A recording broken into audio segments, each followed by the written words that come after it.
اليوم باش نعملوا انجح وابن ملاوي تنجموا تعملوه في الدار وحدكم يعمل الكيف. يلا تبعوني.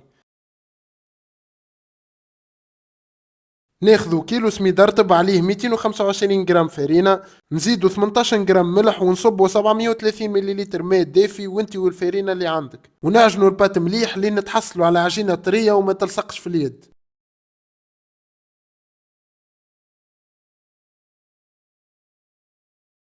بعد نخليوها ترتاح مدة 30 دقيقة.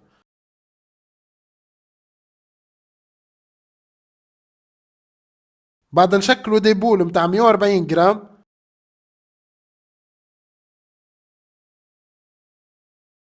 توا ندهنوا الرخامة بالزيت وناخذوا البول الأولى اللي شكلناها، على خاطر البول الأولى باش تكون مرتاحة أكثر من الأخرى، ونحلوا العجينة جويدة وكل مرة ندهنوها بالزيت باش ما تلصقناش. وبعد نطويوها بالطريقة هذه.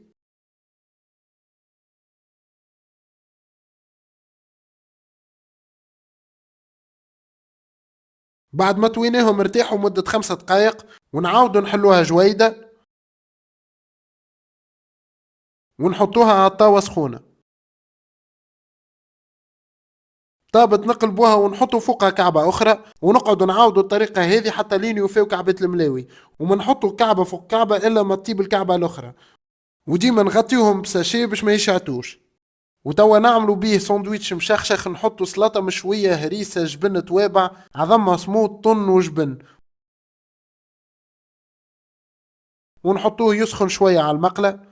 وهكا نكون تحصلنا على روسيت ملاوي ناجحة 100%. وما تنسوش تجربوها وتعطيوني رايكم في كومنتير، وان شاء الله رمضانكم مبروك. وتوا يلا نتعدوا للديكوستاسيون.